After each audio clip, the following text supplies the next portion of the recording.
भाग 8 सौंदर्य और संपूर्णता के सुझाव दिए और इस प्रकार अपने अवचेतन मन में बैठी नकारात्मक छवियों एवं नमूनों को बाहर निकाला, जिनकी वजह से मेरे शरीर में रोग उत्पन्न हुआ था। कोई भी व्याधि आपके शरीर में प्रवेश नहीं कर सकती जब तक कि वो पहले मन में न प्रवेश करे, और जैसे ही आप सकारात्मक विचारों के जरिए उसे डुबोकर नष्ट करते हैं, आपका मन बदलने लगता है और आपका शरीर उसी के अनुकूल बनने लगता है।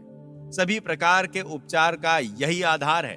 आपके कार्य अद्भुत हैं और ये मेरी आत्मा, मेरा अवचेतन मन पूर्णतः समझता है। अवचेतन मन शरीर के सभी कार्यों को कैसे नियंत्रित करता है।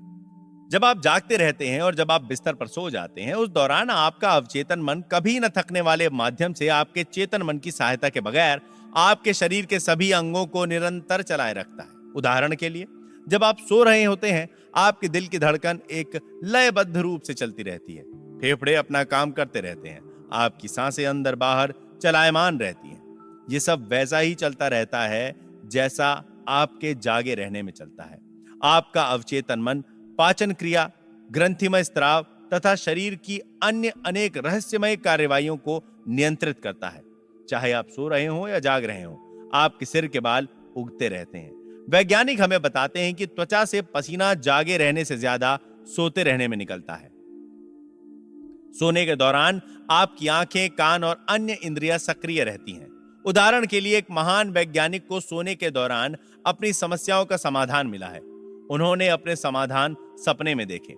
कभी कभी आपका चेतन मन चिंता, व्याकुलता, भय और निराशा पैदा करके आपके हृदय, फेफड़े और पेट की सामान्य प्रक्रिया में बाधा उत्पन्न कर देता है। इस प्रकार के विचार आपके अवचेतन मन के व्यवस्थित संचालन में गतिरोध पैदा करते हैं। जब कभी आप मानसिक रूप से परेशान होते हैं, तो सबसे बढ़िया उपाय यह है कि शांत हो जाएं, मन को धीरज दें और अपनी विचार प्रक्रिया पर विराम लगा दें। अपने अवचेतन मन से बात करें, उससे कहें कि वो शांतिपूर्वक दैवी नियम के अंतर्गत संयम बनाए रखे। आप देखेंगे कि आपके शरीर के सभी कार्य सामान्य हो गए हैं। याद रखें, आपको अपने अवचेतन मन को पूरे अधिकार और विश्वास के साथ कहना है। आप देखेंगे कि वह तुरंत आपके आदेश का पालन करेगा। आपका अवचेतन मन किसी भी कीमत पर हमेशा आपके जीवन को बनाए रखना और आपको स्वस्थ रखना चाहता है। वो आपको अपने बच्चों से प्यार करने के लिए प्रेरित करता है, जो अपने आप में जीवन बनाए रखने की नैसर्गिक इच्छा का रूप है। मान लो गलती से आपने कोई बुरा खाद्य पदार्थ खा लिया है, आपका अवचेतन मन आपसे उल्टी करवा देगा, आप उसे उगल देंगे। यदि आपने भूल से जहर खा लिया, तो आपका अवचेतन मन उसे बेअसर करने की प्रक्रिया में लग जाएगा। यदि आप उसकी चमत्कारी शक्तियों के भरोसे अपने आप को पूरी तरह छोड़ देंगे, तो आप पूरी तरह से स्वस्थ बन जाएंगे। पहली बात यह समझ लेनी है कि आपका अवचेतन मन हमेशा काम कर रहा है। वो दिन रात सक्रिय है, चाहे आप उसके अनुरूप काम करें या ना करें। आपका अवचेतन मन आपके शरीर का निर्माता है, किंतु आप इसका एहसास नहीं कर पाते क्योंकि उसकी कार्यप्रणाली बहुत ही शांतिपूर्ण और बेआवाज है। आपका कामकाज हरदम चेतन मन से रहता है, अवचेतन मन से नहीं। आपको केवल यह करना है कि अपने चेतन मन को जीवन की अच्छी बातों में व्यस्त रखें और निश्चित करें कि आपके रोजमर्रा के विचारों का आधार सुंदर हो, सत्य हो, न्यायोचित हो और सद्गुणों से संपन्न हो।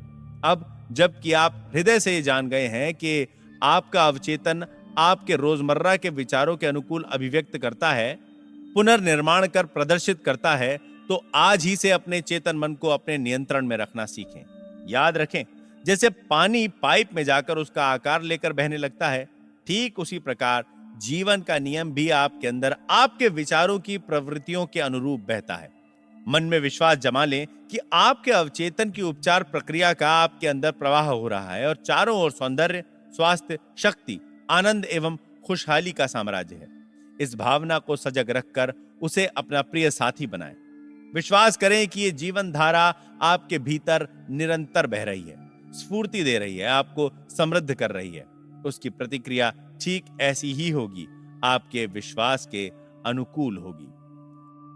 एक बहुत ही प्रसिद्ध उदाहरण है जिसका उल्लेख फ्रांस के चिकित्सा विभाग के संग्रहालय के रिकॉर्ड में भी किया गया है। फ्रांस की ही मैडम बायर का है। वे नेत्रहीन थी, उनकी आंखों की नसें क्षतिग्रस्त होकर मृत हो गई थी। वो इलाज के लिए लॉर्ड्स के चिकित्सा अस्पताल में भर्ती हुई और उन्हीं के शब्दों में चमत्कार उपचार हुआ। एक प्रोटेस्टेंट युवा महिला रूथ क्रैंस्टन ने उस केस की छानबीन करके मैकाल्स नामक पत्रिका के नवंबर 1955 के अंक में लिखा कि लॉर्ड्स में आश्चर्यजनक रूप से उनकी आंखों की दृष्टि वापस आ गई, जबकि आंखों की नसें मृत और बेकार बनी रहीं, जैसा कि अनेक डॉक्टरों ने बार-बार परीक्षण करने के बाद यह प्रमाणित किया। 1 महीने बाद दोबारा परीक्षण में पाया गया कि उनकी देखने की शक्ति सामान्य हो गई है, किंतु पहले जैसा कि मेडिकल परीक्षण में बताया गया था, वे मृत आंखों से देख रही थीं।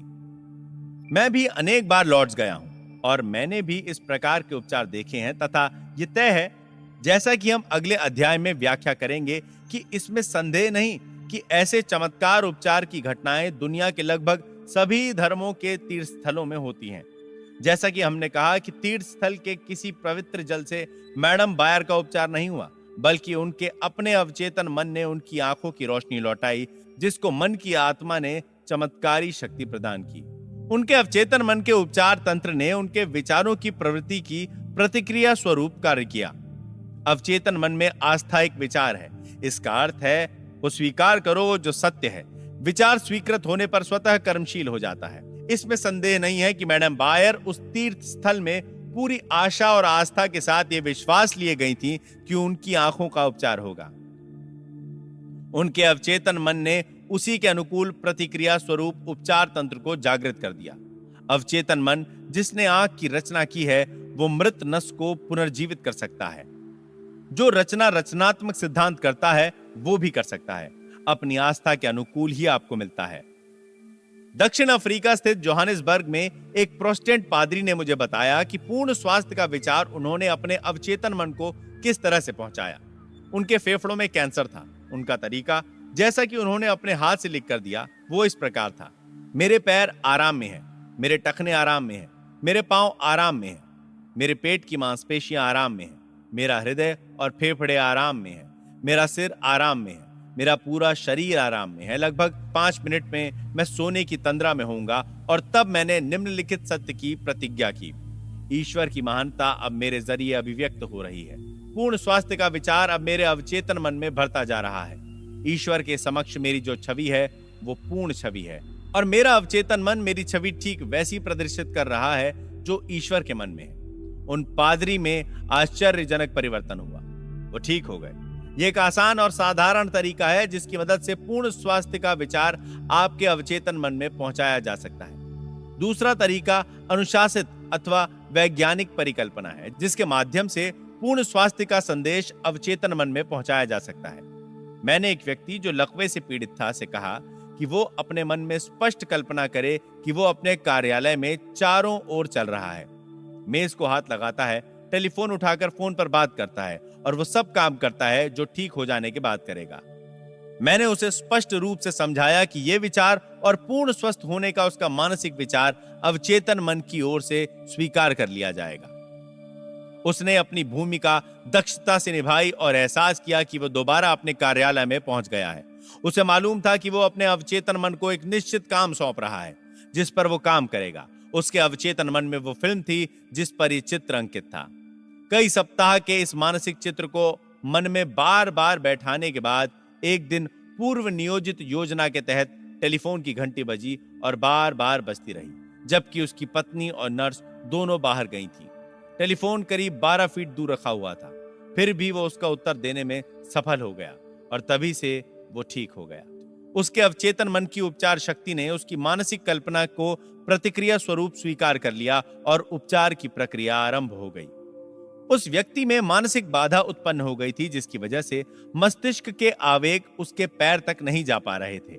इसीलिए वो कहता कि वो चल नहीं सकता। जब उसने ध्यान हटाकर अपने में मौजूद उपचार तंत्र पर लगाया तो उसमें केंद्रित ध्यान के जरिए शक्ति का संचार हुआ, जिसकी वजह से वो दोबारा चल पाया।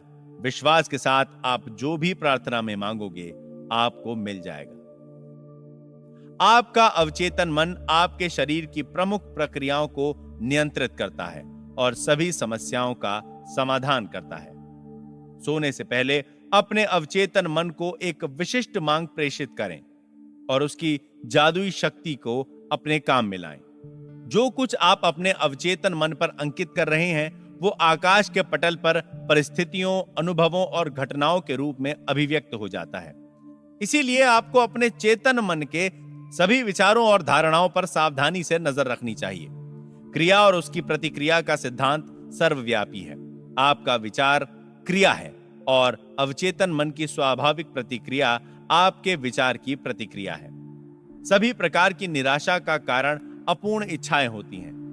यदि आप अड़चनों, विलंब और परेशानियों में फंसे रहेंगे तो आपका अवचेतन मन भी उसी के अनुकूल रहेगा और इस प्रकार आप अपना ही नुकसान कर रहे हैं। जीवन का नियम आपके माध्यम से पूर्ण लय और एक रूपता के साथ प्रवाहित होगा। यदि आप विश्वास के साथ ये प्रतिज्ञा करें, मेरा विश्वास है कि अवचेतन मन जिसने मुझे ये इच्छा दी है वो अब मेरे माध्यम से उसे पूरी कर रहा है, ये सभी बाधाओं का अंत करेगा। चिंता, व्याकुलता और भय आपके हृदय, फेफड़ों और अन्य अंगों की सामान्य गति में अवरोध पैदा करते हैं। अपने अवचेतन मन को यदि प्रेम, सौहार्द, स्वास्थ्य और शांति का संदेश देंगे तो आपके शरीर के सभी अवयव दोबारा सामान्य हो जाएंगे। आपके चेतन मन को सर्वोत्तम आशाओं से व्यस्त रखें और आपका अवचेतन आपके रोजमर्रा के विचारों को पूरी वफादारी से पुनः प्रस्तुत करेगा। हमेशा मंगलमय अंत की या अपनी समस्या के समाधान की कल्पना करें और पूर्णता के रोमांच का एहसास करें। और आप जो कल्पना